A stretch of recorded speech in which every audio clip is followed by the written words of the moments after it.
40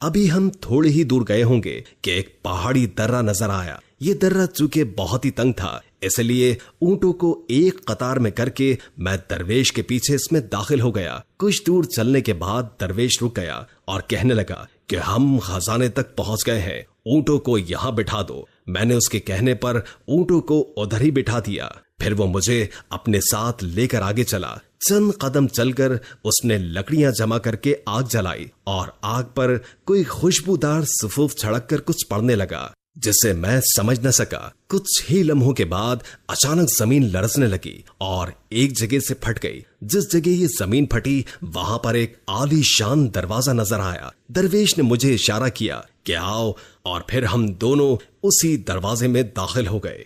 جب میں دروازے کے اندر گیا تو میری آنکھیں حیرت سے پھٹی کی پھٹی رہ گئیں۔ ہر طرف ہیرے جواہرات کے انبار لگے ہوئے تھے۔ میں اس کو دیکھتے ہی لالچیوں کی طرح چمٹا اور یہ زر و جواہرات اپنے اونٹ پر لادنا شروع کر دیا۔ جب سارے اونٹ بھر گئے اور ہم واپس جانے لگے تو درویش نے چاندی کی ایک ڈبیا ایک صندوق سے نکالی اور اپنی جیب میں رکھ لی۔ اس کے بعد اس نے پھر کچھ پڑھنا شروع کیا جس کو میں سمجھ نہ سکا۔ ابھی ہم دروازے سے نکلے ہی تھے کہ زمین پھر ہلی اور خزانے کا دروازہ خود بخود بند ہو گیا۔ ہم پھر اسی درے میں پہنچ گئے جہاں سے گزر کر آئے تھے۔ درے سے نکل کر درویش اپنے 40 اونٹ لے کر ایک طرف کو چلا اور میں اپنے باقی 40 اونٹ لے کر بغداد کی طرف روانہ ہو گیا۔ بادشاہ سلامت میں چند قدم آگے ہی گیا ہوں گا کہ لالچ نے مجھے کھیل لیا اور میرے دل میں خیال آیا کہ بلا وجہ میں نے 40 اونٹ اسے دے دیے۔ وہ تو درویش ہے، اسے دولت کی کیا ضرورت ہے؟ لہٰذا میں واپس آ گیا اور اس سے بات کر کے 20 اونٹ واپس لے لیے۔ اب میرے پاس 60 اونٹ ہو گئے تھے۔ میں آگے چلا تو لالچ نے پھر میرے دل میں دستک دی، لہٰذا میں پھر واپس آ گیا اور درویش کو ڈرا دھمکا کر 10 اونٹ اور واپس لے لیے۔ پھر اسی طرح میں نے اپنے سارے اونٹ اس سے واپس لے لیے۔ اب درویش خالی ہاتھ چل پڑا تو میرے دل میں خیال آیا کہ اس کی جیب میں چاندی کی ایک ٹبیا تھی، ضرور اس میں کوئی خزانہ چھپا ہوا ہے۔ میں پھر اس کے پاس گیا اور اسے ڈرا دھمکا کر وہ چاندی کی ڈبیا لینے کی کوشش کی۔ پہلے تو اس نے انکار کیا، تو پھر مجھے یقین ہو گیا کہ ضرور اس میں کوئی خزانہ چھپا ہوا ہے، لہٰذا میں نے اس سے وہ ڈبیا چھین لی۔ میں نے اسے کھولا تو اس میں سرما پڑا ہوا تھا۔ میں نے اس سرمے کا راز اس سے پوچھا تو اس نے بتایا کہ دائیں آنکھ میں سرما لگانے سے زمین کے خزانے نظر آنے لگتے ہیں۔ میں نے فوراً سرما اپنی دائیں آنکھ میں لگایا تو واقعی مجھے زمین میں چھپے خزانے نظر آنے لگے۔ تو اس نے مجھے بتایا کہ تم اس سرمے کو بائیں آنکھ میں مت لگانا ورنہ بہت نقصان اٹھاؤ گے۔ میں لالچ میں اندھا ہو رہا تھا، لہٰذا میں نے اس کی بات نہ سنی اور سرما اپنی بائیں آنکھ میں بھی ڈال دیا، جس کو لگاتے ہی میں اندھا ہو گیا۔ مجھے کچھ نظر نہیں آ رہا تھا۔ میں زور زور سے چلانے لگا کہ مجھ سے میرا سب کچھ لے لو مگر مجھے میری بینائی واپس کر دو۔ مگر اب مجھے میرے لالچ کی سزا مل چکی تھی۔ وہ درویش میرے سارے کے سارے اونٹ اور چاندی کی ڈبیا لے کر چلتا بنا اور میں وہیں ٹھوکرے کھانے لگا۔ پھر گرتا پڑتا شہر میں آ گیا اور اس دن سے آج تک بھیک مانگ کر زندگی گزار رہا ہوں۔ اب مجھے جو کوئی بھی رقم دیتا ہے تو میں خود کو سزا دینے کے لیے اپنے منہ پر چانٹا ضرور لگواتا ہوں۔ بادشاہ نے فقیر کی دردناک کہانی سن کر کہا کہ تمہارا تو بڑا عبرتناک انجام ہوا ہے، یقیناً لالچ کا انجام برا ہی ہوتا ہے۔ بادشاہ بڑا رحم دل تھا، اس نے کہا کہ آج سے تمہیں شاہی خزانے سے کچھ رقم ملتی رہے گی جو تمہارے گزر بسر کے لیے کافی ہوگی، لہٰذا تم آج سے بھیک مانگنا بند کر دو۔ پھر فقیر بادشاہ کو دعائیں دیتا ہوا دربار سے چلا گیا۔ دوستو، جب بھی ہم لالچ میں کوئی بھی کام کرتے ہیں تو لالچ کی ایک نہ ایک دن سزا ہمیں ضرور ملتی ہے، کیونکہ لالچ میں ہم سب سے زیادہ اپنا ہی نقصان کر جاتے ہیں۔ جب ہمارے اوپر لالچ کی کیفیت طاری ہو جاتی ہے تو ہماری آنکھوں کے گرد سیاہ پٹی بن جاتی ہے جس کے پار ہمیں کچھ بھی نظر نہیں آتا۔ ہم اپنا تجزیہ نہیں کرتے کہ اگر ہم نے یہ کام کیا تو اس کا انجام کیا ہوگا۔ ہم انجام بنا سوچے سمجھے اندھا دھن لالچ کے دریا میں تیرنے کے لیے تیار ہو جاتے ہیں، مگر جب لالچ از حد بڑھ جاتی ہے تو اس لالچ کے دریا میں طوفانی حملہ ہوتا ہے۔ پھر ان حالات میں ہم تیرنے کا ہنر بھی بھول جاتے ہیں اور اسی لالچ کے دریا میں غرق ہو کر رہ جاتے ہیں۔ اس لیے جو کچھ ہمارے پاس ہے اس پر شکر کرنا بے حد ضروری ہے۔ اللہ پاک آپ کو اور ہمیں اپنے شاکر بندوں میں شامل فرمائے. آمین ثم آمین.